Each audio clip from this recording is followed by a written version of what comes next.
Alors, Bezrat Hashem, cette semaine, c'est Parashat Vayetze. On va aborder un sujet qu'on n'a jamais encore touché dans tout le cours qu'on a fait, mais c'est un sujet très délicat. Soyez patiente, écoutez jusqu'à la fin, et ça demande beaucoup plus qu'un cours. Mais Bezrat Hashem, vous allez comprendre plus ou moins. On parle d'Alachot, ça veut dire pas d'Alachot, on parle du sujet de ce qu'on appelle Shlom Bayit. Ok, on n'a pas parlé de ça, mais comme ça sort de la paracha, alors on va le, ça veut dire commencer à palper un peu. C'est trop long, mais alors il faut comprendre que dans ce cours, dans ce type de discours, il y a deux parties. Une partie qu'on dit aux femmes, l'autre partie qu'on dit aux hommes. Alors ce soir, on va dire que la partie qui vous appartient, l'autre partie on la garde pour les hommes. Alors, on va commencer comme toujours avec la paracha, et à travers l'étude de la paracha, vous allez voir comment le sujet, il le soulevait de la paracha. Alors, la paracha commence, Vayetze Yaakov mi Beershava vayelech Harana. Yaakov, il quitte Beershava, c'est la ville où il habite avec ses parents, Yitzhak et Rivka, et il se dirige en allant Harana. Tout le commentateur se pose la question, il fallait dire tout court, Vayelech Yaakov Harana. Yaakov est parti Haran. Pourquoi on dit il est sorti de Beersheva? On sait qu'il habite Beersheva. Alors c'est sûr, s'il est sorti, il est de sa ville. Tu dis, il est sorti de Beersheva, sa ville, et il est parti à Haran. Dis tout court, il est parti à Haran. Là, le commentateur nous dit qu'il y a deux sortes de sorties, si on veut, d'une ville. Il y a une personne qui veut que sortir de la ville. C'est pas important où il va terminer, où il va arriver. C'est rien qu'il en a marre de cette ville, il ne peut plus voir la ville, il a beaucoup de problèmes de cette ville, il doit quitter. Comme par exemple, ils nous disent nos sages, c'est lui qui a beaucoup de problèmes dans une ville. La parnassa, ça ne va pas, Sina, il ne s'accorde pas avec sa femme, et les enfants. S'il a tellement de problèmes dans une ville, il faut qu'il quitte. Il faut qu'il quitte. Pourquoi? Meshane makom, meshane mazal.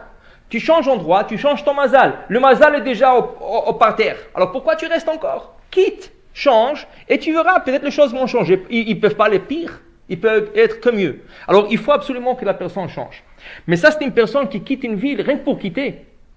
Il y a une autre personne, il est bien chez lui, mais il est obligé de quitter parce qu'il doit arriver à une certaine destination où il veut arriver. Mais pour lui, il n'aurait pas quitté s'il aurait eu le choix. Mais c'est la destination qui l'intéresse plus.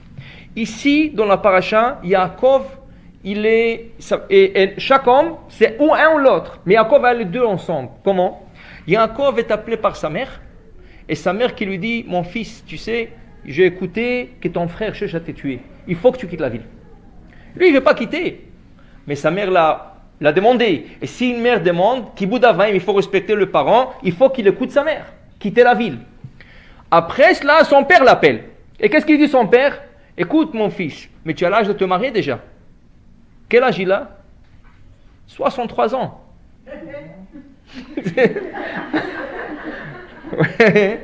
Alors, il a 63 ans et il doit se marier, c'est ça? Et il ne va pas se marier tout de suite, je peux vous le dire. Il va travailler 14 ans avant qu'il va pouvoir... il va travailler 14 ans, plus il va être 14 ans à la yeshiva. Avant d'aller se marier, il est parti 14 ans à la yeshiva, plus 14 ans avant qu'il se marie avec sa femme. Alors, il va attendre. Alors regardez, Yaakov est appelé par son père, il dit, mon fils, c'est le temps de te marier. Je te donne une recommandation, je te donne une mitzvah, sors de cette ville pour aller à Haran. Et c'est là-bas que tu vas marier avec une de la famille de ta mère. Maintenant, il a deux mitzvot. Quitter la ville, parce que sa mère lui a dit, elle ne veut pas que son frère le tue. Arriver à Haran, parce que son père lui a dit, va te marier là-bas. Alors, c'est pour ça que la Torah nous spécifie. Vayetze Yaakov mi Beershava. Il est sorti de Beersheva. Pourquoi? Parce que la mitzvah de sa mère. Vayelech Harana, il va à Harana pour la mitzvah de son père. Alors il fait vraiment ce qu'on appelle Kibud Avayim, respecter et son père et sa mère en quittant la ville et en se dirigeant à Haran. Malheureusement, en sortant de la ville, il sort chargé, il a beaucoup de l'or, de bijoux. Pourquoi? Parce qu'il sait qu'il doit épouser une femme. Personne ne va prendre comme ça un gars qui vient avec deux mains vides. Alors il prend toute une charge avec lui, de l'argent, de l'or, des bijoux. Mais en route, il y a son neveu qui court après lui. Et ça va jurer, a promis que tant que son père est vivant, il ne touchera pas son frère. Mais il ne sera pas tranquille non plus. Alors lui, il ne va pas toucher, il ne va pas salir les mains parce que son père est vivant. Mais il a envoyé son fils, Eliphaz. Et Eliphaz, qui est le neveu de Yaakov, il va courir après son oncle. Et Rashi il lui dit, écoutez Yaakov, j'ai un problème, tu es mon oncle. Mais d'autre part, mon père m'a dit de te tuer. Et on sait toujours il faut écouter son père. Alors qu'est-ce que je fais? Rashi dit, heureusement qu'Eliphaz, ce neveu-là, il a étudié dans la yeshiva de Yitzhak. Il était un peu à la yeshiva. Parce que sinon, il l'aurait tué. Alors, comme il était à la yeshiva, il se sentait un peu mal de tuer son oncle. Alors, il a demandé, donne-moi un conseil. Je vais te tuer, mais je ne vais pas te tuer d'autre part. Donne-moi un conseil. Yaakov il dit, écoute, je vais te donner un conseil. Si on prend tout ce qu'une personne possède, et on la laisse en main vide, ça veut dire même rien, ça veut dire qu'il devient pauvre. Le Gemara dit, un pauvre est considéré comme un mort. Prends tout ce que j'ai pris, parce que j'ai pris beaucoup de l'or, des bijoux, des habits et tout, prends tout ce que j'ai, tu vas me laisser pauvre, et dans ce cas, tu dis à ton père que tu m'as tué. Non seulement qu'il a tout pris, même sa tunique, la tunique qu'il portait, il lui a pris. Et la Midrash nous dit, Yaakov a dû descendre dans un lac, il y avait un lac là-bas, il a dû descendre pour se couvrir. Hachem lui a fait un miracle, il y a un soldat qui passe sur un cheval, il descend pour boire un peu du lac, il reçoit une crise cardiaque, il meurt, et Yaakov profite de ses habits pour sortir du lac. Alors pour vous dire que vraiment le neveu lui a laissé sans rien. Et voilà, il arrive à Haran. La distance, selon le livre Ma'am Loez, la distance entre la ville de Beersheba et la ville de Haran, c'est 17 jours de marche. Il a marché 17 jours pour arriver à Haran. Il arrive déjà à la ville, il est déjà dans la ville de Haran, et il se tape la tête. Comment j'ai fait ça? J'ai passé par le mont Moria, la montagne de Moria, où mon grand-père a ligoté mon père, la Akedat Yitzhak, et je n'ai pas fait une prière. C'est exactement comme quelqu'un dit, je suis parti en séjour en Israël, j'étais là-bas 2 semaines, et tu n'es jamais parti au Kotel. Tu n'as rien fait. Tu n'as rien fait. C'était mitzvah d'aller en Israël, mais tu n'es pas parti au Kotel. Une prière au Kotel, tu n'as rien fait. Il y a beaucoup à voir en Israël. Mais la première chose, c'est des endroits saints. Tu dois aller si tu peux aller à Tzfat, encore mieux, c'est le tombeau de Harizah, le tombeau de Beth Yosef, le tombeau de tout le tzadikim et chassidim. Ça, quand tu vas en Israël, ça c'est un voyage. C'est pas rien pour avoir le plaisir d'Israël. C'est aussi pour fréquenter des endroits qui sont saints. Alors il a dit, comment j'ai fait ça?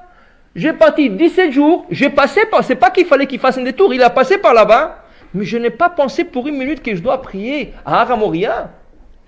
Alors il a regretté. Il a fait un demi-tour, il voulait retourner. Dès qu'il fait un demi-tour, il veut retourner, Akadosh Baruch Hu dit non. Maintenant que tu veux retourner, je vais faire un petit miracle pour toi. Qu'est-ce qu'il fait? Il déplace le mont Moria vers lui. Vaïfga bamakom, dit Rashi. Qu'est-ce que c'est Vaïfga? Tout d'un coup, il est à Moria. Pourquoi? Avant tu ne voulais pas, je ne t'ai pas arrêté. Mais maintenant que tu veux, je vais te le faire plus facile. Et c'est comme ça dans la vie. Quand on ne veut pas quelque chose, Akadosh Baruch Hu ne va pas nous tordre la main pour faire la chose, même s'il s'agit d'une mitzvah. Mais quand on veut faire la mitzvah déjà, Akadosh Baruch Hu nous facilite le chemin. Voilà, il décide de faire une prière, mais Akadosh Baruch Hu, dit Rashi, il dit comment? Un tzaddik vient chez moi à la maison, et moi je vais le laisser partir avec une petite prière comme ça? Pas du tout. Akadosh Baruch Hu fait que le soleil se couche avant son temps. Il fait coucher le soleil avant son temps. Et là, il lui dit, tu es obligé de dormir. Où tu vas partir la nuit? Tu ne veux pas partir la nuit. Alors, il se prépare pour dormir. Et la Torah nous dit, Vaïshan bamakom haou, il a dormi dans cette place. Et Rashi, au nom de nos sages, il dit, il a dormi dans cette place pour la première fois après 14 ans. 14 ans, il ne s'est pas allongé dans un lit. 14 ans, il était en train d'étudier. Et quand il était fatigué, il baissait la tête sur le pupitre. Ou sur une pierre s'il y avait quelque chose. Mais il ne s'est pas allongé dans un lit. 14 ans. C'est la première fois que lui-même, il ne sait pas pourquoi. Qu'il a envie de s'allonger. Alors il prend quelques pierres, 12 pierres, il met autour de sa tête, il s'allonge sur une de pierres. Et là, il a cette rêve bien connu par tous les enfants de l'école. Et voilà une échelle, et le pied touche par terre.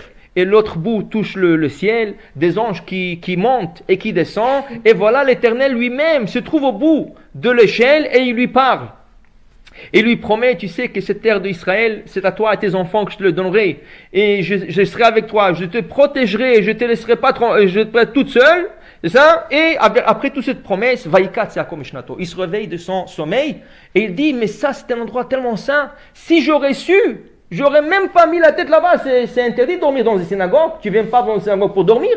Alors si j'aurais su qu'Hachem est là, est-ce que j'aurais mis la tête? J'aurais pas mis la tête. Et qu'est-ce que ça veut dire ça? Est-ce que tu voulais pas avoir tel rêve? Non. J'aurais préféré de ne pas avoir ce rêve avec toutes les promesses, mais pas dormir dans un endroit saint. Alors Hachem, Yaakov, il a compris que c'est un vrai rêve. Il a dit, maintenant je sais qu'Hachem, il sera avec moi. Et Vaïssa Yaakov Raglav, Rachid dit, il devient plus léger. Maintenant, quand il va à Haran, avant il était lourd, il ne pouvait pas aller, il était triste. Mais là qu'il a la bonne nouvelle, il commence à courir. Il dit, maintenant qu'Hachem est avec moi, il va me protéger, il va me retourner, il va me donner cette terre à moi et ses enfants, j'ai raison pour aller à Haran. Et il se dirige plus facilement vers la ville de Haran. Et voilà, il arrive et il voit 3 bergers en train d'attendre. Il dit, qu'est-ce que vous attendez? On attend que tout le berger se ramasse parce que la pierre qui couvre le puits d'eau est trop lourde. Et entre-temps, qui c'est qui vient? Sa nièce, qui est Rachel, elle vient avec le troupeau de son père. Et là, dès qu'il voit Rachel, alors qu'est-ce qu'il fait? Lui-même est parti sur le puits, il prend la pierre, il l'enlève, il dit, voilà Rachel, abreuve ton troupeau. Il embrasse Rachel. Il va l'embrasser, c'est ça? Mais il va regretter.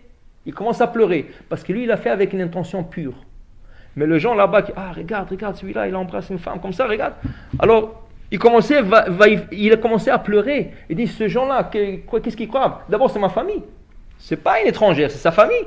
C'est la petite fille, c'est la fille de son oncle. Alors, il n'y a pas de problème.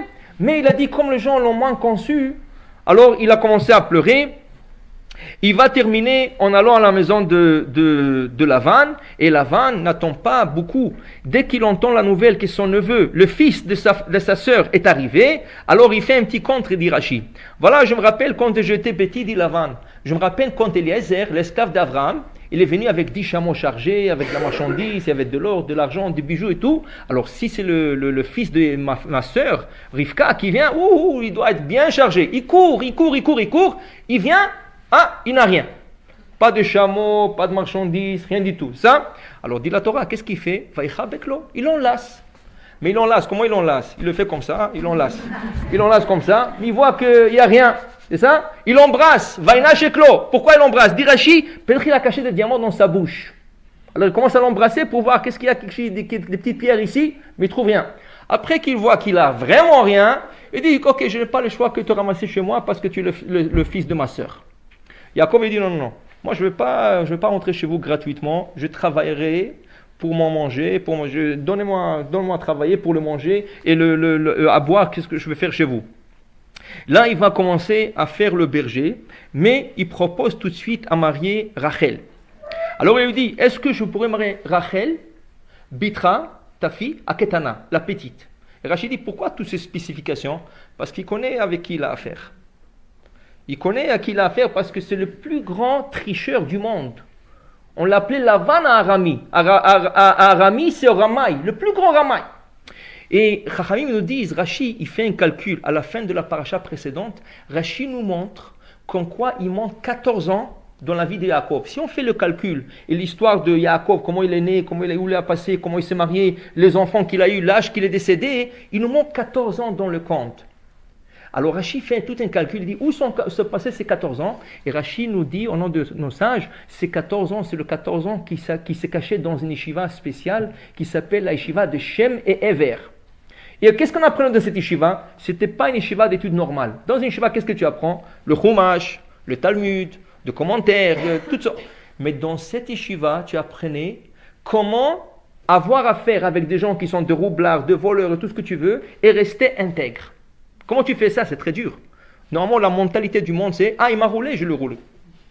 Il m'a pris, je le prends. » C'est ça la mentalité dans le monde. Et ne sois pas innocent quand ne te laisse pas te faire rouler comme ça. C'est comme ça la mentalité. Mais lui, il est rentré 14 ans dans Yeshiva parce qu'il sait qu'il va rencontrer le plus grand ramaï du monde et il doit rester intègre.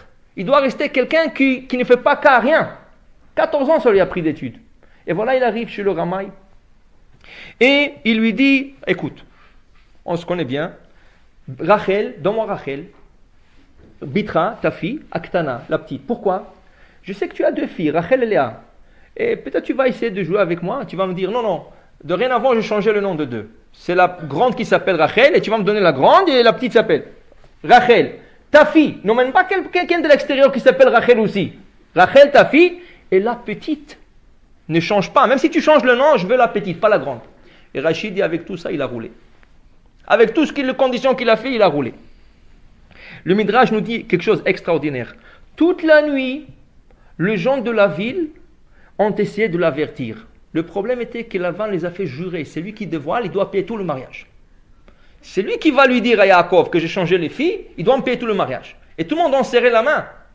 Alors tout le monde avait peur, mais il voyait un garçon gentil, innocent de la yeshiva. Et le gars, c'est le plus grand ramaï. Alors qu'est-ce qu'ils ont chanté? Regardez, j'expliquais cette semaine dans un séminaire de filles Bet Yaakov, les Ashkénazes, parce qu'ils disent toujours les Marocains, c'est des Indiens. Chaque fois qu'il vient dans un mariage, il dit, toujours tu entends, les Indiens ils viennent. J'expliquais, non, si vous regardez le Midrash cette semaine, qu'est-ce qu'il dit le Midrash? Toute la nuit ils ont fait you. Louloulou, qu'est-ce que c'est louloulou? Léa. Mais quand tu le fais vite, c'est you. Qui veut dire, toute la nuit, il lui disait Léa. Mais il ne pouvait pas le dire Léa. Alors il chantait vite, pour que Yaakov entend Léa, et il comprend qu'on est en train de lui donner Léa au lieu de Rachel. Ça veut dire que ça, le you, il a une base, c'est plus que 2000 ans. Mais, alors si jamais on vous dit des Indiens, on dit non, c'est marqué dans le Midrash, dans Parashat Vayetze. Et là, ça n'a pas servi, Yaakov n'a pas compris le message. Mais peut-être c'est Hachem qui voulait. Hachem le voulait que ce soit de telle manière. Bon, mais maintenant, Yaakov, il savait que ça peut arriver. Qu'est-ce qu'il fait? Il dit à sa femme, Rachel, il dit, écoute, on va faire des signes entre nous. C'est quoi le signe? Moi, je vais te dire, tu t'appelles Rachel, et tu vas me dire non. Pourquoi? Parce qu'ici, ils vont essayer de la changer. Il va demander à Léa, tu t'appelles Rachel, qu'est-ce qu'elle doit dire? Oui. Alors, pour éviter cela, il a dit, tu me dis non. Et Léa et Rachel a dit, mais ma sœur aura honte. C'est sûr qu'elle va dire oui. Qu'est-ce qu'elle fait Rachel? Elle passe tous les signes à sa grande sœur. Elle lui dit, voilà, il va te poser la question le soir. Tu t'appelles Rachel? Tu dis non. Ça, c'est le signe. Et dès que tu lui dis ça, tout va aller bien. Et c'était comme ça. La Torah nous dit, Vine baboker, le lendemain, Veine Iléa. Le lendemain, et voilà, il trouve que c'est Léa. Rachid dit quoi? Toute la nuit, il lui a posé la question. Tu es Rachel? Non. Tu es Rachel? Non. Tu es Rachel? Non. Ça, c'est une opinion. Il y a une autre opinion qui disait que le signe était autre chose. C'était autre chose. Lui toucher le pouce droit, lui toucher l'orteil droite et lui toucher l'oreille droite. Pourquoi? Ça, c'est des trucs kabbalistiques. Ça, c'est parce que le Kohen Gadol, il se fait asperger sur le pouce droit, sur l'orteil droite et sur l'oreille droite. Ça, c'est quelque chose qui symbolisait déjà le Kohen Gadol. Mais il y a des autres, on ne va pas rentrer, c'est trop profond. On ne va pas rentrer pourquoi ce signe. Mais quand tu lui as posé la question, qui tu es? Elle disait Rachel. Je suis Rachel. Donne-moi les signes, voilà. Elle lui a touché le pouce, l'orteil et l'oreille. Maintenant, le lendemain, Veine Iléa. Regardez qu'est-ce qu'il nous dit le Midrash. Yaakov pose la question à Léa. Comment ça se fait que tu m'as triché? Où tu as appris ces manières? Je t'ai posé la question, tu es Rachel? Tu m'as dit oui. Il fallait que tu me dises non. Qu'est-ce qu'il lui répond? Qu'est-ce qu'elle lui répond? Écoute, quand ton père, il t'a posé la question, qui tu es? Qu'est-ce que tu as dit? Esav. Alors je l'ai pris de toi. Tu as roulé ton père, je t'ai roulé. Tu as dit à ton père, je suis Esav. Moi aussi je te dis, je suis Rachel. Ça veut dire que ne viens pas ici dans la ville jouer le tzaddik. Tu n'es pas tzaddik, tu n'es pas si innocent. Toi aussi tu l'as fait à ton père. Dès qu'elle lui a dit ça, qu'est-ce qu'il dit la Torah? La Torah, il dit que, voilà, elle lui dit ça, et Vayar Hashem kisnoa Léa. Il commençait à l'haïr. Il ne pouvait plus le supporter. Le Ramban, il essaie de défendre le patriarche. Il dit, le Ramban, Chas v'Shalom, il ne faut pas comprendre le sens simple de cela. Il lui a haï. C'est ça, il a haï parce qu'elle a fait. Il dit, c'est sous une autre forme. Ça doit être qu'il n'a pas aimé autant que Rachel. Alors, puisqu'il n'a pas aimé autant que Rachel, c'est considéré comme s'il avait haï. Mais il y a des autres commentaires, il dit non, carrément, ça a causé une haine entre les deux, ça a causé une friction. Et chaque fois, elle avait un enfant, elle dit, ah voilà, j'ai le premier garçon, puis on a ben, voilà, Brit Mila et tout ça, il va être content. Non. Et la deuxième, Lévi. Maintenant, quoi, je lui donnais 2 garçons. Et Rachidi, elle savait, le matriarche savait qu'elles allaient avoir 12 enfants. Alors, elle a un deuxième. Ah, maintenant, il va... Non, même avec Lévi, il n'est pas content toujours. Le deuxième, c'était Shimon. Le troisième, Lévi. Le troisième, Lévi, il a appelé Lévi. Pourquoi? Mon mari va m'accompagner. Maintenant, il n'y aura plus honte de sortir avec moi. Non, il ne veut pas l'accompagner. Quatrième, Yehuda. Elle dit plus que ça. Je sais il aura 12 enfants. Et je sais qu'il va se marier avec... Elle savait, Rachidi, elle savait, le matriarche, elle savait qu'il aura 4 femmes. Alors voilà, j'ai 4 enfants. Selon le compte, normalement, avec 4 femmes, tu dois avoir 3 de chaque femme. Mais moi, je lui donnais 4. Yehuda. Non. Le Midrash, il dit quelque chose de très intéressant. Le Midrash, il dit, alors pourquoi tu ne le divorces pas? Tu ne l'aimes pas, divorce là. Tu ne l'aimes pas. Tu continues à avoir des enfants. Tu ne l'aimes pas, divorce. Non. Yaakov a dit, je ne peux pas divorcer. Une fois qu'il m'a donné le premier enfant, le deuxième, le troisième, je ne peux pas divorcer une mère des enfants. Je ne sais pas. Vous savez que ça va traumatiser les enfants. Moi, une fois que tu as des enfants, tu ne divorces pas. Il ne faut pas penser à ça. Tu souffres, tu n'es pas content, ça ne fait rien, tu continues. Mais tu ne divorces pas. Ça, ce n'est pas un choix. Ce n'est pas comme un choix. Il ne divorce pas, mais il y a une petite friction. Qu'est-ce que nous voyons de là? Nous voyons de là la plus grande friction qu'il peut avoir entre un couple, c'est quoi? Que la femme reprend son mari. Ah, alors vous allez dire quoi? Alors je ne le reprends pas, qui peut me dire qu'est-ce qu'il veut, il peut me traiter comme il veut. Alors ce soir, c'est le cours ce soir. Vous allez entendre ça, vous allez entendre quelque chose, quelques petits enseignements qui ils vont peut-être vous choquer, mais aussi vous réveiller en même temps. Alors ça serait bien de l'entendre. Regardez qu'est-ce qu'il nous dit le Rav Yitzhak Abouab. C'est un rabbin qui a écrit un livre qui s'appelait Menorat HaMaor. Le Chafetz Chaim disait, tout celui qui lit le Menorat HaMaor à côté d'un malade, le malade guérit. Il était tellement saint, ce Rav, c'était un grand rabbin séfarade, Rabbi Yitzhak Abouab. Il a écrit ce livre, le Chafetz Chaim, il a dit, tu lis 2 morceaux de ce livre devant un malade, il guérit. Pour vous dire à quel point ce Rav était bien important. Le Rav dit la chose suivante, je l'ai marqué, pour le citer, mot pour mot, qu'est-ce qu'il dit?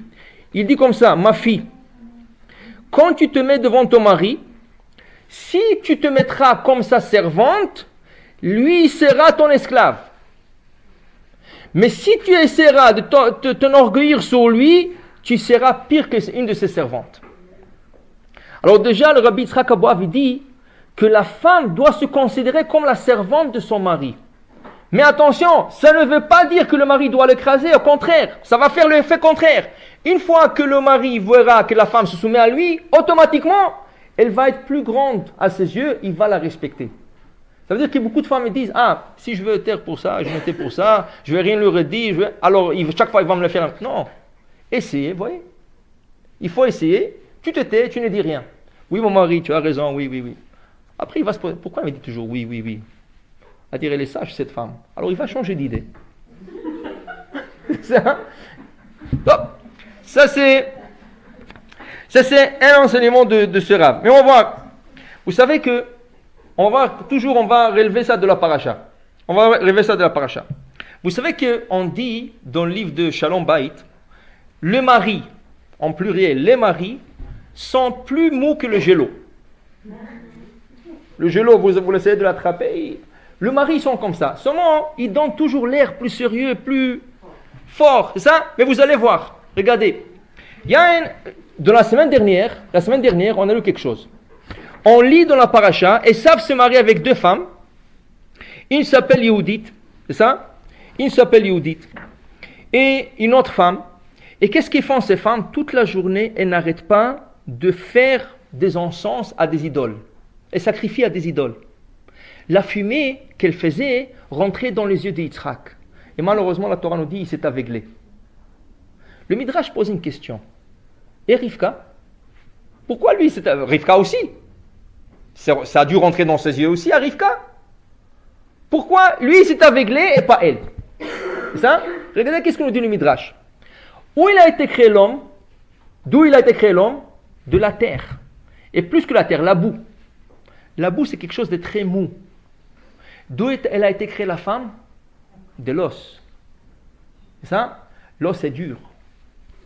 Ça veut dire que quand la fumée de ces femmes-là qui ont été créées de l'os ont frappé sur la terre, qui est molle, normalement de nature, ils l'ont aveuglée. Tandis que quand elles ont frappé sur les yeux de Rivka, elle est restée bien. Pourquoi? Une os contre une os, l'os peut l'absorber. De là, le Midrash nous apprend que les hommes sont mous de caractère. Pourquoi? Parce qu'ils sont créés de la terre. Et pas seulement de la terre, c'est écrit qu'Akadosh Baruch Hu a mélangé de l'eau. Il a créé de la boue, et c'est de la boue que l'homme a été créé. Ça veut dire que l'homme de nature, ils sont très mous. Mais il faut savoir comment les attraper. Il faut savoir quoi dire. Si une femme, elle va en collision avec son mari, il lui dit des choses, c'est sûr qu'il va répondre. C'est exactement ce qui est arrivé avec Yaakov et Léa. Elle lui a dit, je ai pris de toi, alors elle l'a blessé, il a retourné. Mais si la femme s'est fait comme sa servante, alors voilà, le mari va l'apprécier. Une chose très intéressante, je trouvais, dans le Pirkei Rabbi Eliezer, il y a quelqu'un qui m'a posé la question, mais je n'ai jamais pensé trouver ça, mais il y a quelqu'un qui a posé la question. Une fois, j'ai dit à un garçon, pourquoi tu mets une boucle d'oreille? Est-ce que tu es un esclave? La Torah parle d'un garçon qui parle une boucle d'oreille. Qui c'est? Un esclave. Un esclave hébreu, quelqu'un qui a volé. Alors on le vend pour 6 ans. Il travaille 6 ans. Et si après 6 ans, on le libère, elle lui dit non, j'aime ma femme, la nouvelle femme que j'ai eue, j'aime mon patron, j'aime mes enfants. Très bien, on le prend, on le perce l'oreille, on lui met une boucle d'oreille. Pour dire, toi, tu es devenu esclave. C'est ça? Alors je dis à quelqu'un, pourquoi un garçon, pourquoi tu mets une boucle d'oreille? Tu es esclave, toi? L'esclave, la Torah dit, c'est lui qui veut être esclave, on lui perce l'oreille. Alors il me dit, pourquoi les femmes mettent des boucles d'oreilles? Bonne question. Regardez qu'est-ce qu'il dit Pirkei Rabbi Eliezer. Le Pirkei Rabbi Eliezer, il y a 2000 ans, il dit, la raison que la femme met des boucles d'oreilles pour se soumettre à son mari comme l'esclave, comme la servante. Et pas une, 2. Vous n'allez pas avec une boucle d'oreille. Si une se casse, vous n'allez pas porter une. Vous mettez 2. La soumission. Ça veut dire que tu te soumets à ton mari, et voilà, tu mets 2 boucles d'oreilles pour lui montrer comme quoi je suis soumise. Mais attention, une fois que tu montres un signe de soumission, qu'est-ce qu'il dit le Rabbi Yitzhak Aboav? Tu seras la plus grande femme à ses yeux. Donc, on continue un peu des autres choses qu'on va arriver dans la paracha. Une chose qu'on trouve dans beaucoup de cas de Shalom Bayit, c'est quoi? Si vous entendez beaucoup de couples, sur quoi ils disputent? Sur quoi? Toujours la même plainte. Je peux vous garantir, toujours. Qu'est-ce que tu as contre ta femme? C'est pas qu'il lui insulte. Bien. Ah, toujours, je vais à la maison le manger, jamais prêt. Ça fait 20 ans, jamais prêt le manger. Et notre lui dit, toujours la maison est désordonnée. Qu'est-ce qu'elle fait toute la journée? Qu'est-ce qu'elle fait toujours les lits sont pas arrangés, chaque fois que je viens, c'est...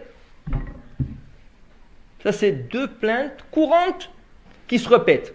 Autre chose, il m'a insulté à gauche, à droite, mais c'est pas... Ça, c'est... Pourquoi? Parce qu'ils attendent, peut-être, pourquoi je suis marié? Pourquoi Adam se marie? Pourquoi Hachem a donné à une femme Adam? Vous savez pourquoi? Pour le servir. Dit le Midrash dans Bereshit, pourquoi Hachem a créé Chava? Pour qu'Adam ne travaille pas trop dur pour préparer son pain. Il fallait préparer le pain. Alors, comment il va étudier s'il lui doit préparer son pain? Comment il doit étudier s'il doit préparer la maison? À quoi je crois lui donner Chava? Et c'est le Ezer, Kenegdo. Je lui donnais une femme pour le Ezer, pour son aide. Kenegdo, contre lui. S'il ne mérite pas, elle va être contre lui. Et je vais assurer qu'elle va être contre lui. Mais normalement, la femme, c'est Ezer. C'est ça qu'on souhaite. C'est pour ça qu'en Bavel, dans le Talmud, le lendemain du mariage, quelle est la question qu'on a posée au Khatan? Quelle est la question? Matzah ou Motse? Tu as trouvé ou tu trouves encore? Ça veut dire quoi? Il y a 2 versets qui nous a dit le roi Salomon, le sage Tudom.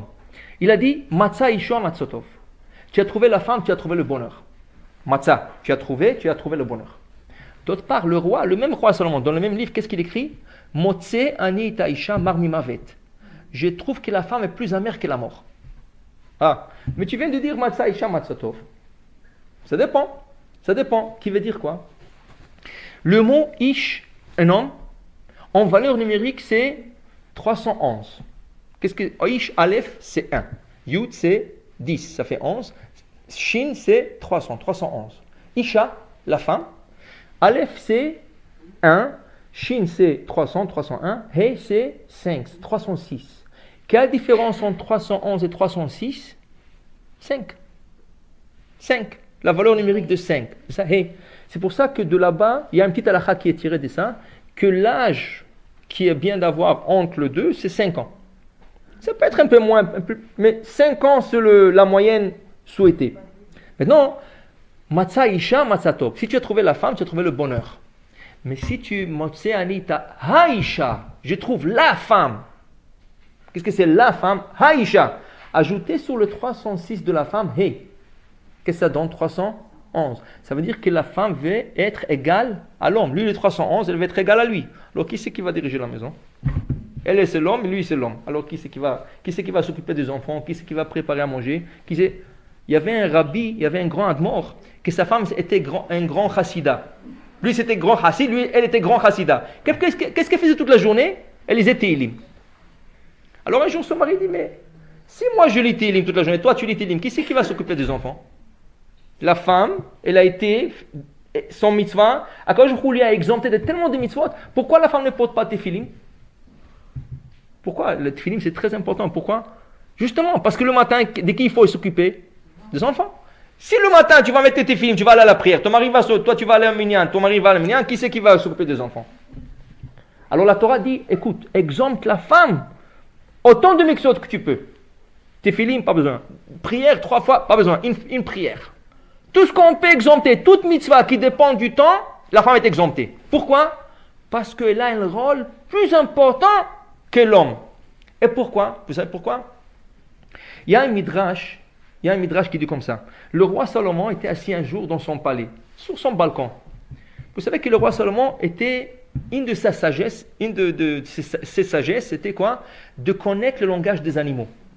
Quand il voyait un oiseau voler et chanter, il connaissait qu'est-ce qu'elle disait. Un chien qui aboie, il comprenait. Un jour, il est comme ça sur son balcon, il entend un coq avec une poule en train de parler. Le coq, il dit à la poule, tu sais, moi avec mon bec, je peux donner 3 coups sur le palais de roi Salomon, tout va écrouler. Et il s'enorgueillit, je ne vais pas le faire. S'il faut, je vais te le... Pourquoi? Parce qu'il voulait marier cette poule. Et lui, là-bas, le roi Salomon est en train d'entendre toute la conversation. Et l'autre, il parle. Il a arrêté. Il dit, hé, toi, viens ici. Viens, je vais te parler. L'autre, il est blanc, il a commencé à rougir. Il dit, attends-moi une seconde, je vais arranger les choses. Il est parti voir le roi Salomon. Il vient, Sa Majesté, excusez-moi. Il dit, comment? Avec ta bec, tu vas donner des coups sur mon palais, tu vas faire écrouler le palais. Essaye de le faire. L'autre, il commence à trembler. Écoutez, je suis tombé amoureux de cette poule et j'ai envie de la marier, vous savez, tout ça. Il commence à pleurer.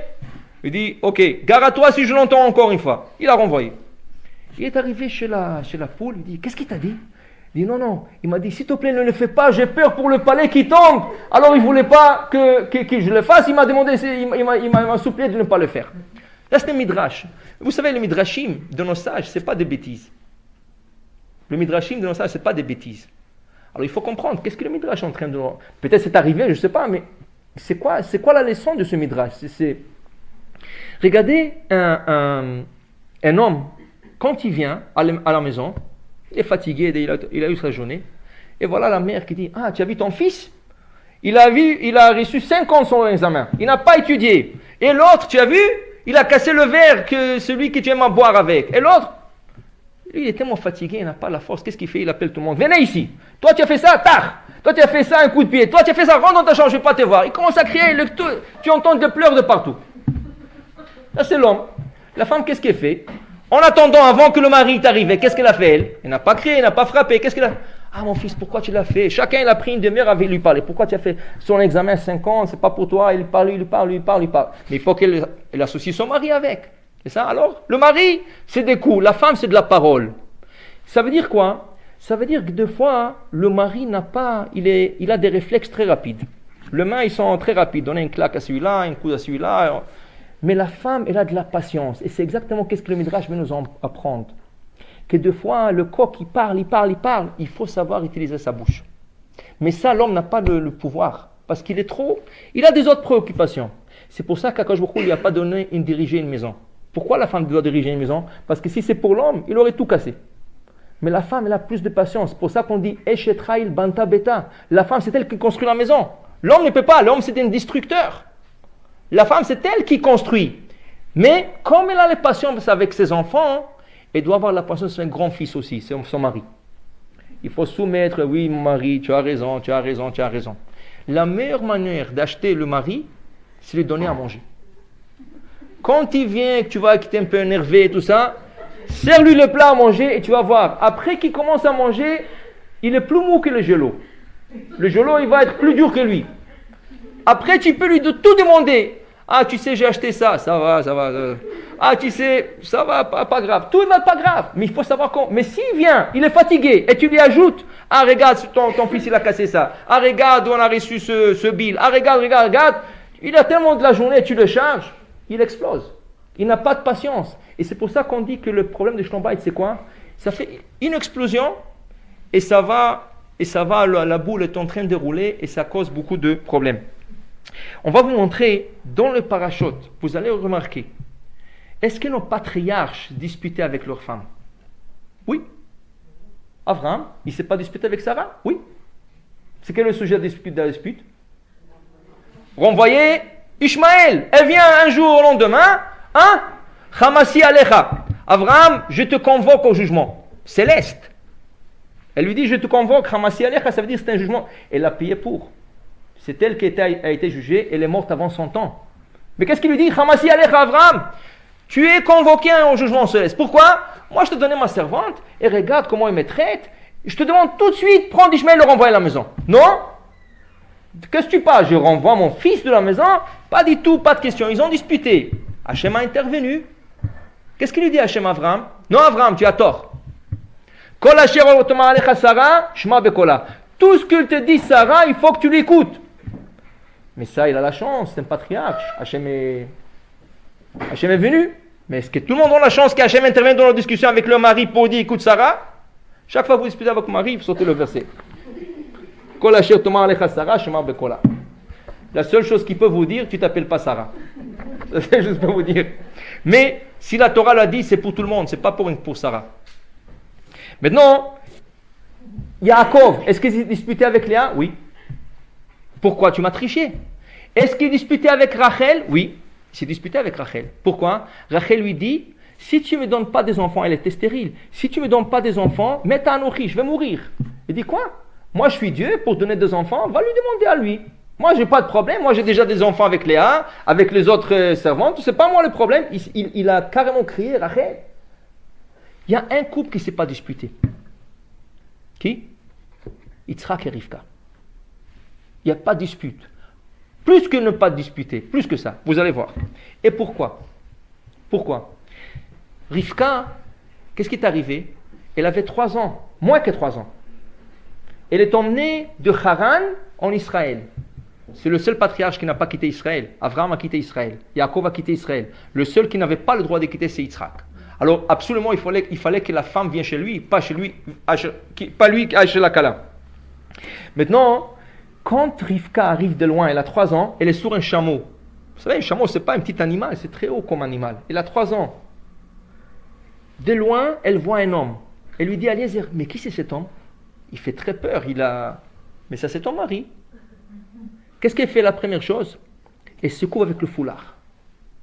Elle se couvre. Elle n'est pas encore mariée, mais non. Quand tu vas voir un sadique, que tu te couvres les cheveux ou pas, un peu de crème, tu te couvres les cheveux. Tu as crème, elle va te casse batsaïf. Elle s'est couverte avec le foulard. Et en plus, elle se fait tomber du chameau. Elle s'est fait frapper. Elle s'est fait même du mal. Il s'est fait du mal. Une petite fille comme ça qui tombe d'un chameau. La Torah nous dit, il s'est fait du mal. Mais elle avait peur d'Yitzhak. Mais elle était très contente qu'elle aura un mari comme Yitzhak. Depuis qu'elle a vu Yitzhak, elle a eu cette première peur avant le mariage. Elle a eu une certaine crainte de son mari. Depuis, elle n'a jamais rien dit à son mari. Regardez toute l'histoire qu'on a lue la semaine dernière. Comment il appelle son fils Yaakov? Il dit, tu sais, Akadosh Baruch Hu m'a parlé. Comme quoi, Esav, il va rester les brachot. C'est toi qui dois... Pourquoi tu ne viens pas chez ton mari? Dis-lui, écoute, comment tu fais donner les brachot à Esav? Toi, tu ne vois pas. Qu'est-ce qu'il est en train de faire? Moi, je le vois toute la journée. Il est en train de chasser des animaux. Il est en train de prendre des femmes mariées. Mais Elle ne dit pas un mot à son mari. Elle a peur. Mais elle a déjà 40 ans. Ce n'est pas une fille de 3 ans. Elle a 40 ans déjà. Non. Elle a du respect pour Yitzhak. Elle ne dit rien à Yitzhak. Elle va appeler son fils. Yaakov va lui parler à Yaakov. Quand Yaakov reçoit les berachot, il a déjà reçu les berachot. Maintenant, son frère veut le tuer. Comment il sait qu'il veut le tuer? Qui veut le tuer, c'est quelque chose, c'est dans son cœur. Rachid dit, elle a une prophétie. Hachem lui parlait toujours à Rivka. Quand il voulait donner les brachot, c'était enfin en cachette. Yitzhak, il a appelé Esav en cachette. Il a dit, viens ici mon fils, je veux te bénir. Personne ne savait, personne. Rivka était dans sa tente, Yaakov était dans une autre tente en train d'étudier. Comment il savait cela? La Shekhinah, la présence divine est venue chez Rivka et dit, comment tu vas laisser ça? Yitzhak est en train d'appeler Esav pour le bénir. Va faire quelque chose. C'est là qu'il a appelé Yaakov. Et après, quand Esav, il a réalisé que Yaakov il a pris les bénédictions, il dit dans son cœur, la Torah dit, dans son cœur, il dit, dès que son père va décéder, il va tuer son frère. Qui c'est qui peut savoir? Personne. La présence divine, deuxième fois, elle vient chez Rivka, regarde, il y a le grand qui veut tuer le petit. Renvoie-le de la maison. Regardez maintenant, je vis un commentaire ce soir, regardez qu'est-ce qu'elle fait. Regardez la chokhma de cette femme. Est-ce qu'elle va venir chez son mari et dire, tu sais, Yitzhak, je suis plus grande que toi. Pourquoi? Ça fait la deuxième fois que la présence divine me parle. Comment je savais que tu vas recevoir, tu donner le brachot? Comment je sais maintenant que Esav, il va tuer son frère? Toi, tu n'as pas cette prophétie, moi je suis plus grande. Non, elle ne va pas le faire. Yaakov, elle vient chez son mari, elle lui dit, à la fin de la paracha, la paracha de la semaine dernière, elle dit, Katzti bechayai, je n'ai pas une vie où je vais mourir si chas veshalom, mon fils marie une Knaanite. Si mon fils m'a marié une des filles de Knaan, je n'ai pas une vie. Je vais mourir. Tu es obligé de le renvoyer de la maison. Alors Yaakov, il appelle son fils. Ah, écoute, moi et ta mère, on ne veut pas que tu maries une Knaanite comme a fait ton frère Esav. Il a marié déjà 2. Regarde qu'est-ce qu'elles font toute la journée. Tu vas aller à Haran, chez la famille de ta mère, pour te marier. Mais pourquoi il ne lui a pas dit la vraie raison? Dis-lui la vraie raison. Ce n'est pas la raison. La raison est parce que le grand cherche à tuer le petit. Parce que s'il aurait demandé, comment tu sais? Qu'est-ce qu'il aurait dû répondre? C'est la présence, c'est Akash Baruch Hu qui m'a envoyé le message par prophétie. Ah, tu as une prophétie, moi je ne vais pas. Ça veut dire que tu es plus grande que moi? Non, je ne vais pas le dire. Je vais trouver une autre raison pour ne pas lui montrer que je suis plus grande que lui. Toujours soumise à Yitzhak. Mais quand ça a commencé cette histoire, pourquoi elle a ce respect à son mari? Avant le mariage. Avant le mariage. Ça veut dire que la femme, elle acquiert son respect à son mari avant, pas après. Ça veut dire que c'est vrai, il faut avoir un certain amour entre le couple, mais avant le mariage, il faut que la femme comprenne que ce n'est pas une question qui est plus grand, qui va faire tout à la maison. La question, tu dois avoir un respect à ton mari. Si tu as le respect à ton mari, sache que automatiquement, tu seras très élevé à ses yeux. Et automatiquement, il va te respecter. Il ne faut jamais dire à ton mari des choses qui le blessent. Parce que si tu le blesses, peut-être qu'il est plus fort. Il va te dire des choses qui sont pires que ça. Et si tu sais comment acheter ton mari, de dire de paroles douces, de savoir comment présenter la chose. Tu peux présenter la même chose, à la fin, qu'est-ce que Rivka a obtenu? La même chose. Elle a obtenu que Yaakov lui-même a envoyé son fils de la maison. S'il aurait dit, ah, j'ai une prophétie, ah, maintenant tu es devenu grande sadeke, tu as des prophéties plus que moi, je ne le renvoie pas, qu'il reste ici. Qui c'est qui me dit que tes prophéties sont vraies? Alors il a obtenu la même chose qu'elle a eu et voulait d'une autre manière. Comment? Elle lui a dit, je ne veux pas qu'il marie une de filles d'ici. Tu es d'accord? Oui, ça je suis d'accord. Ça veut dire que tu peux obtenir la même chose avec un différent raisonnement. À la fin, le mari va être d'accord. Tout ce qu'il faut savoir, comment présenter la chose. Donc, maintenant, on dit que ça ne saute pas sur moi, c'est pas moi qui l'a dit. Ça, je l'ai lu, mais ça va encore de deux sens. Ça va de deux sens. On dit qu'on va commencer de l'autre côté. C'est mieux. On dit que un mauvais mari, quand on dit mauvais mari, vraiment il est mauvais, il crie, il insulte, il n'est pas gentil, tout ça, c'est une tikkun pour la femme. Il faut comprendre, tikkun veut dire c'est ta réparation. Dans ce monde, c'est ta réparation. Il ne faut pas se plaindre, c'est comme si tu te plains à Kadosh Baruch Hu. On a expliqué que le shidur, c'est quoi le shidur? Si un mariage a été fait selon les lois de la Torah, Et après, on trouve qu'il n'est pas exact, le 2 ne matche pas exactement. On a dit que le divorce, c'est la dernière chose à penser. Il faut essayer de tout régler. Regardez, Khamil nous rapporte une histoire. Il y a quelqu'un, un garçon, on lui a proposé un chidour dans une ville très lointaine, très très loin. Il connaissait personne dans cette ville. Normalement, quand on dit, voilà, j'ai un garçon tel et une fille qui habite dans notre ville, qu'est-ce que tu fais? Tu appelles le rav de la synagogue, ou tu appelles le rav de la fille, s'il la prend dans une école, séminaire, comment elle est cette fille. Tu as des informations plus ou moins, jamais tu as la vraie information, mais tu peux entendre, des fois, ça glisse ici à gauche, à droite, des choses, et tu peux déjà un peu plus ou moins déduire. Alors voilà, ce garçon, il habite dans une ville très lointaine de la Kala. Il n'y avait pas de manière on parle de 300 ans en arrière, il n'y avait pas de manière de communication. Pas de téléphone, pas de fax, rien. Comment on trouve sur la famille? Il vient chez son rabbi. C'était de la chassidoute de guerre, Gour. Il vient chez son rabbi, il dit, Rabbi, j'ai un chidour, mais je ne sais pas comment elle est la fille, comment on fait le chidour.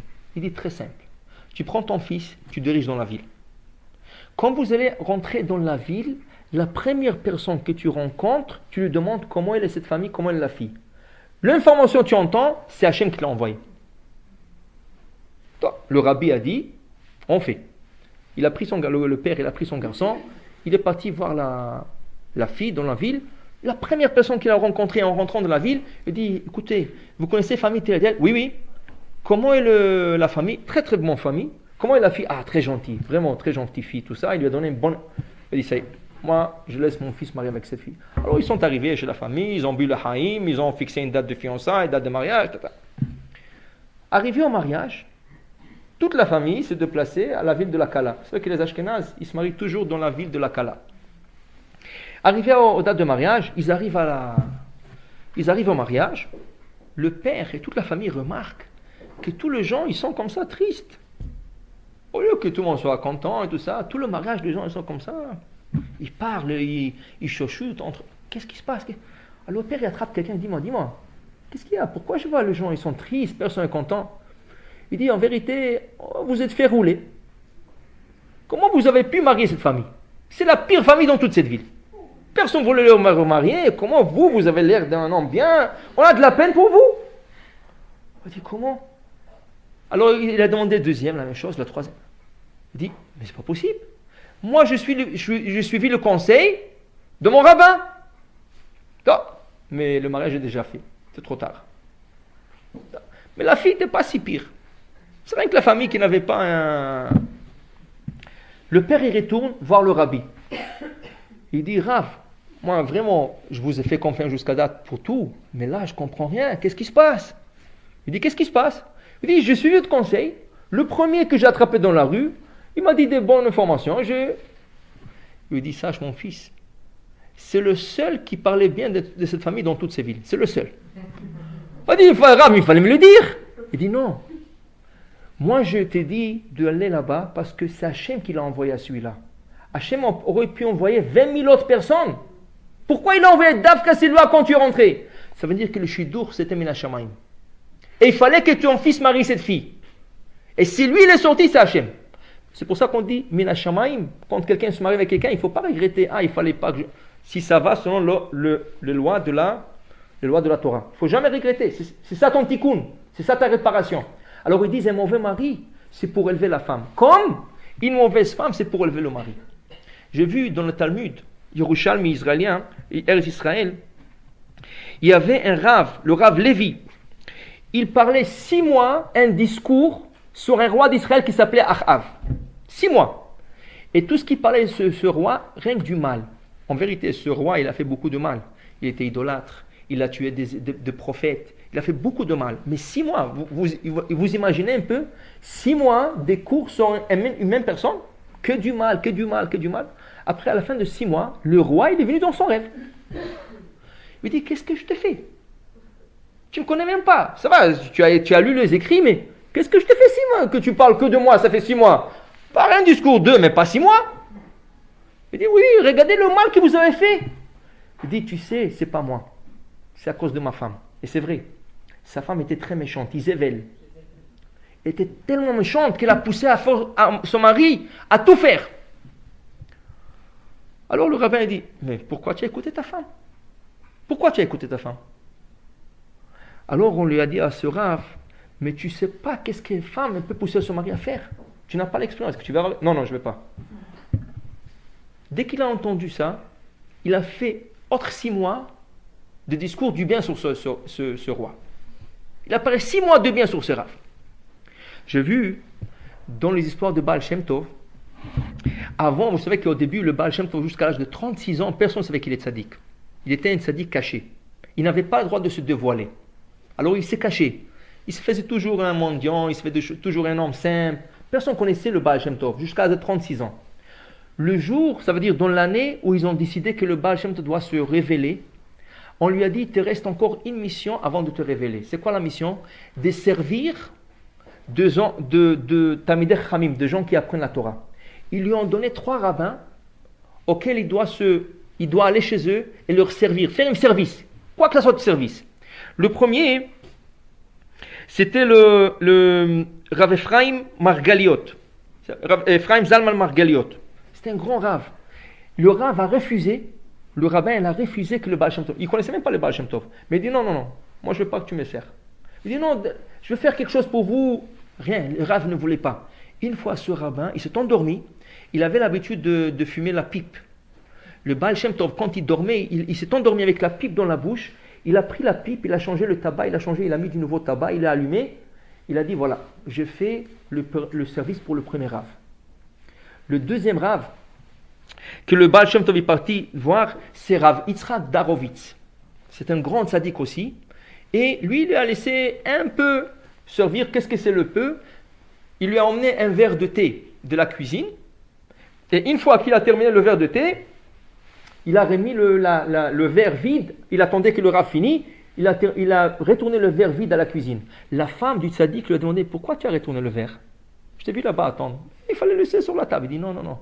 Le Kohen Gadol, quand il rentrait jour de Kippour avec la pelle, il y avait des braises chaudes sur la pelle, il fallait rentrer ça dans Kodesh HaKodashim. Après, quand la braise, il a fait son service, il fallait qu'il sorte la pelle. Moi, je servis du thé au Rav, il fallait que je remette le verre. Ça, c'est mon service. Ici, il a terminé la deuxième mission avec ce deuxième tzaddik. Là, il lui restait encore un tzaddik. Le tzaddik s'appelait Rav Ephraim de la ville de Brad. Il est parti chez lui. Et quand il est arrivé chez lui, le Rav était très pauvre. Il est rentré dans la maison était très froide. Ils habitaient en Pologne, il faisait moins 40 dehors, et la maison était très très froide. Et le rabbin était déjà âgé, il n'avait pas un bon manteau. Et le Baal Shem Tov dit, mais Rav, vous n'avez pas froid? Il dit, j'ai froid, mais je n'ai pas de moyens pour chauffer la maison. Il dit, comment, vous n'avez aucun bois dehors? Il dit, oui, il faut aller couper le bois. Le Baal Shem Tov est parti, il a coupé le bois.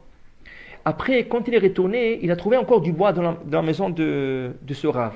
Alors il a pris le bois qui se trouvait dans la maison de Rav. Tout de suite, il a mis ça dans le cheminée, il a chauffé la maison, il a fait un verre de thé au rabbin. Entre-temps, la femme, la rabbinite est venue. Quand elle est venue, elle a senti que la maison est très chaude. Ils n'avaient pas l'habitude de chauffer la maison parce qu'ils n'avaient pas de moyens. Il dit, qui c'est qui a chauffé la maison? C'est sûr que ce n'est pas mon mari. Et le voit au Baal Shem Tov. Il dit, quoi, toi? De quel droit tu prends mes bois, tu chauffes la maison? Elle a pris le balai et voulait le frapper. Son mari lui a dit, si tu le touches, tu sais que tout ce ciel et terre, ils vont tourner en tohu. Parce qu'il a vu sur le Baal Shem Tov que c'était la fin, il a dû se dévoiler. Il dit, tu ne touches pas. La rabbinite, elle a eu peur, elle a laissé le bâton. Le Rav, il a dit au Baal Shem Tov, tu sais, il faut que tu excuses ma femme. Vraiment, c'était une gentille femme, mais à cause qu'ils étaient pauvres, des fois tu fais des choses que tu ne veux pas faire. Le Rav Ephraim, ce Rav Ephraim de Brad, il a dit au Baal Shem Tov, tu sais, c'était un grand tzaddik le Rav. Et des fois, il faisait quitter sa neshama et il montait dans le ciel. Le soir, il y a des tzaddikim qui savent comment quitter leur neshama et monter dans le ciel. Il dit, tu sais, une fois j'étais dans le ciel et je l'ai vu là-bas, un homme qui a été très méchant. Et le Beddin, le tribunal céleste, n'arrêtait pas de le crier. Pourquoi tu as fait ça? Pourquoi tu as fait ça? Pourquoi tu as fait ça? Et le gars, tout ce qu'on lui disait, c'est ma femme, c'est ma femme, c'est ma femme, c'est ma femme. Alors un des anges, il dit, mais quoi ta femme? Toute ta femme, que ta femme? Alors le Rav Ephraim, ce tzaddik qui était dans le ciel en ce moment, il a dit à l'ange, mais est-ce que toi tu as une expérience? Qu'est-ce que c'est une mauvaise femme? Tu es un ange, tu n'as jamais expérimenté le mariage. L'autre il dit alors, tout de suite, dans le tribunal céleste, ils ont puni cet ange, qui doit descendre sur terre comme un homme. Il doit se marier, avoir des enfants, et passer une vie normale. Cet ange-là, il est descendu sur terre, il s'est marié, on lui a donné la plus mauvaise femme qui peut exister, et le pauvre, il a souffert toute sa vie. Le Rav Ephraim disait au Baal Shem Tov, il y a 3 jours, il est mort, cet ange. Je l'ai vu une deuxième fois dans le ciel. Et tu sais qu'est-ce qu'il dit maintenant? Tout celui qui monte, il s'est dit, c'est ma femme, il dit, laissez-le partir, faites-le rentrer à Gan Eden. Mais qu'est-ce que ça veut dire ça? Alors chacun qui va monter, c'est ma femme, là. Non. Parce qu'on dit que vraiment, si quelqu'un, c'est sa femme qui l'a poussé à faire des péchés, comme Achav, c'est sa femme qui l'a poussé, là, dans le tribunal céleste, on le considère comme c'était son tikkun, c'est son élévation. Il a dû souffrir dans ce monde. Il a dû souffrir.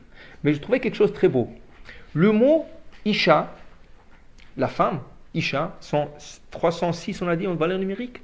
C'est exactement la valeur numérique du miel, Dvash. Dvash, c'est Isha. Dvash, Dalet, c'est 4. Bet, c'est 2, c'est 6. 300, 306. Qui veut dire quoi? Regardez, si quelqu'un prend un peu du miel, c'est doux, c'est bon, c'est très bon. Mais si quelqu'un abuse du miel, là, ça étouffe. Ça irrite la gorge. C'est pas bon pour la gorge, le trop de miel.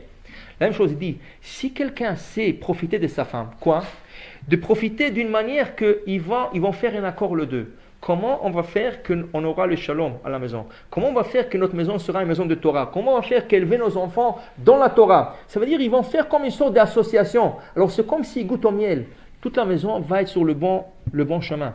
Mais si quelqu'un, tout ce que sa femme va lui dire, il va aller étudier, non, c'est pas pour toi. Comme un garçon m'a posé une question cette semaine. Il est sorti avec une fille, Shidour, et il dit, moi je ne veux pas que mon mari étudie plus que 3 jours par semaine. Comme ça là, je lui dis tout de suite, laisse. Parce que lui, c'est quelqu'un qui étudie chaque jour. Si ça commence, si ça serait un garçon qui n'étudie pas, et la femme lui dit, écoute, promets-moi moi 3 jours. Très bon. Il y a déjà, et je suis sûr que s'il lui a dit ça, il va lui dire à la fin 6 jours et 7 jours. Mais si le gars il étudie 7 jours et elle commence déjà à 3, ça veut dire qu'après le mariage, ça va être 0. Alors il faut savoir, la femme, il faut savoir comment profiter. Et la femme, c'est pour élever le mari, comme le mari pour élever la femme. Alors le miel, il faut savoir comment en profiter. Si tu profites, tu prends, et tu dis rien, à la fin tu vas, comme dit le roi Salomon, tu vas le vomir. Alors voyez bien que il faut savoir de quelle manière approcher le mari. Yaakov et Léa, leur dispute a commencé comment? Parce qu'elle lui a dit, tu as roulé ton père. Même s'il l'a fait, mais tu n'as pas le droit de lui dire. Tu n'as pas le droit de dire. Il fallait qu'elle s'était. Il fallait qu'elle dise, écoute, ça fait longtemps que j'attendais de te marier. Elle a pleuré pour lui. C'est vrai, elle a fait beaucoup de prières pour que... Alors, ce n'est pas la chose à lui dire. Ça a causé la friction. Jusqu'au 4e garçon, il n'était pas aimé par lui. À la fin, il a terminé par le aimer. À la fin, c'est sûr. Comment on le sait? Comment on le sait qu'il a terminé par l'aimer? Parce qu'à la fin, quand ils auront 11 garçons, le dernier qui est né en dehors d'Israël, c'est Yosef. À la fin, Yaakov veut quitter Haran. À la fin de la paracha, il veut quitter Haran. Il veut quitter cette ville. Ça fait 20 ans, il est là-bas. Il appelle les 2 femmes. Il appelle Rachel, il appelle Léa au champ pour leur demander conseil comment on quitte la ville. Normalement, s'il n'aimait pas sa femme, il aurait appelé Rachel. Il dit, écoute, je vais quitter la ville. Comment on quitte la ville? Que Léa nous joigne ou non, qu'elle reste ici. Non, il a appelé les 2. Parce qu'à la fin, il a eu du respect. Il a à cause de ses enfants. C'est ça qu'on dit. Quand il y a des enfants, c'est une raison d'Hachem de plus de ne pas se divorcer. Quand quelqu'un a des enfants, Hachem a fait ça exprès de ne pas divorcer. Il y a des gens qui ne pensent pas. Moi, je souffre. Tu souffres? Très bien. Ça peut être de côté. Ça peut être l'homme qui souffre ou la femme qui souffre. Ça peut être un de deux. Mais si tu souffres, il faut que tu comprends. Est-ce que ce n'est pas un tikkun? Est-ce que Hachem ne veut pas que tu souffres un peu? Et peut-être tu mérites. C'est pas là, les gens pensent tout de suite, je vais me divorcer, ça y est. Mais qui c'est qui te dit, la première question, tu dois te demander comme question, après que tu divorces, qui c'est qui la deuxième va être mieux que la première? Peut-être pire. Il n'y a pas de garantie. Alors pourquoi tu vas divorcer? Et c'est une autre manière. C'est quoi l'autre manière? Essaie de voir avec ta femme comment on peut. Alors il n'a pas arrangé la maison. C'est pour ça qu'on dit, avec ça on va terminer, c'est pour ça qu'on dit à la fin de la prière du matin, Le dernier passage, juste avant le Hallel Shaber, c'est quoi? Talmidei Chachamim marbim shalom baolam. Les gens qui utilisent la Torah, ils apportent la paix au monde. Il y a un rabbin qui a posé une fois une question, c'est juste le contraire. Plus que tu apportes la Torah, plus que tu apportes mahloket au monde. Tu vas demander à un rabbin, c'est caché, il va te dire oui. Tu vas demander à l'autre, non, c'est pas caché. Il va dire, ah, juif, fais attention à ça. Tu as écouté 3 opinions, tu sais plus quoi faire. Alors là, tu as dit caché à un, l'autre rabbin a dit pas caché à l'autre, les deux se rencontrent, ils commencent à se disputer. Quoi, ton rabbin, il sait pas qu'est-ce qu'il parle, l'autre il dit, ah. Alors, le rabbanim, apparemment, ils apportent la mahloket. Alors pourquoi on dit le matin, Talmidei Chachamim marbim shalom, ils apportent le shalom dans le monde? C'est pas le shalom, c'est la dispute. Non, il faut comprendre le sens de ce passage. De quoi on parle? On ne parle pas de ça, on parle d'une autre chose complètement. On parle par exemple de Rabbi Chia. Rabbi Chia, c'était l'élève des Rebbi. Rabbi Chia, toujours sa femme lui faisait ce qu'il n'aime pas. Le contraire. Il disait à son fils, va dire à ta mère que j'ai envie de manger du riz aujourd'hui, ce soir, et lui faisait le lentilles. Va dire à ta mère que j'aime le lentilles, et lui faisait des fèves. Toujours le contraire, toujours. Et toujours il disait, ah c'est très bon ma femme, excellent, vraiment c'est excellent. Pourquoi? Quand tu apprends la Torah, c'est pas important qu'est-ce que tu manges ou comment, c'est pas important. Est-ce que c'est ça le lentilles ou tu as envie? Ça va, tu as des envies. Elle aussi elle a des envies, Est-ce que c'est ça qui va détruire le shalom dans la maison? Alors le Chachamim, ceux qui apprennent la Torah, qu'est-ce qu'ils disent toujours? Gamzo le Tova, le riz aussi est bien. Mais si tu commences à être, tu commences à choisir, non, il m'a pas fait, il m'a pas obéi. Oh, elle dit, ah, mais il m'a pas écouté, toujours je lui dis, il fait le contraire. Ça va. Peut-être c'est ton tikkun. Est-ce que c'est la plus importante chose dans le monde? Qu'est-ce que c'est des choses importantes? Comment élever les enfants dans la Torah? Comment avoir une maison de Torah? Ça, c'est des choses importantes. Tout le reste, tout le matériel, tout le dispute banal, on dit que malheureusement, des couples non religieux, c'est 70% des divorces. Pourquoi? Au début, il y a un amour.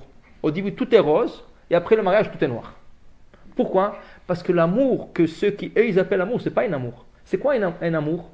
C'est quoi un amour? Il y a le Rav Dessler, il a expliqué très bien. Il y a quelqu'un qui rentre au restaurant et le garçon lui dit qu'est-ce que vous aimez? Il lui dit j'aime un poisson, du poisson. Alors il lui apporte un poisson comme ça. Il y a quelqu'un qui est juste à côté, il le voit prendre la fourchette et le couteau en train de déchiqueter les poissons comme ça. Il dit qu'est-ce que tu fais? Il dit qu'est-ce qu'il y a? Il dit j'ai écouté que tu as dit au garçon que tu aimes le poisson. Comment ça se fait que tu le manges? Si tu aimes, pourquoi tu le manges? C'est ça? Je veux dire, quand on dit à quelqu'un je t'aime, tu n'aimes pas la personne, tu aimes toi-même. Quand on dit à quelqu'un je t'aime, c'est pas lui que tu aimes tes plaisirs, tu aimes tes désirs, c'est pas lui. Le jour que ça va pas aller de ton côté, tu vas tout de suite t'énerver. C'est pour ça qu'on dit comment on vérifie quelqu'un. Kiso, koso, kaso. Tu l'énerves, tu vois comment il réagit. Tu lui prends de l'argent, tu vois comment il réagit. Il y a des manières à vérifier une personne. Si elle est honnête, si tout ce qu'elle dit, ah je t'aime, tu es mon amour, tu es mon, tout ce que je voulais dire. Mais tout ça, ça ne tient pas au moment de la première dispute. Mais quand quelqu'un se marie selon la Torah, c'est quoi la Torah? Qu'est-ce que la Torah nous dit? Tu te maries pour avoir des enfants, tu te maries pour bâtir une maison de Torah, tes enfants vont aller... Là, des petites disputes de rien, il m'a fait du riz, il m'a fait ça, il m'a pas... La maison est désordonnée des fois, ça va, les enfants ils jouent, c'est pas toujours que la femme... Rien qu'on dit aux hommes, je vais vous dire une partie que je dois dire à eux.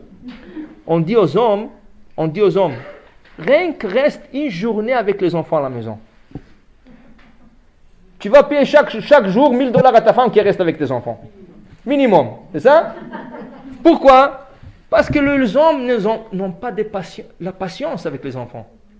Tu le laisses un jour, ah viens vite. Regardez un homme, il prend son bébé tout nouveau, et non, il joue avec, ah comment ça va mon petit? Dès qu'il commence à sentir, ah ça, oh, où est ta mère? Tout de suite, il dit, pourquoi tu ne changes pas la couche? Tu aimes le bébé et tout, mais jusqu'à un certain point. Il n'a pas de patience, c'est pas sa faute. Mais d'autre côté, il n'a pas de patience, mais il est très mou. Il est très doux. Il faut savoir seulement comment aborder, comment présenter la chose. Et ça, c'est la plus grande. Si la femme réalise que le jour qu'elle va se dire « je me soumets à mon mari », comme disait Rabbi Yitzhak Abouab, le jour que tu vas te le dire, ça prend beaucoup de force. Ne pensez pas que vous rentrez ce soir à la maison, ça ne marche pas comme ça prend beaucoup de réflexion, il faut comprendre ce que ça veut dire, mais c'est juste le contraire de l'idée qui existe dans la rue. Je me soumets et l'autre me respecte. Comment ça marche? C'est que dans la Torah que ça marche. Dans les autres choses, ça ne marche pas, mais dans la Torah, ça marche. Essayez et verrez. Bon, alors, rapidement.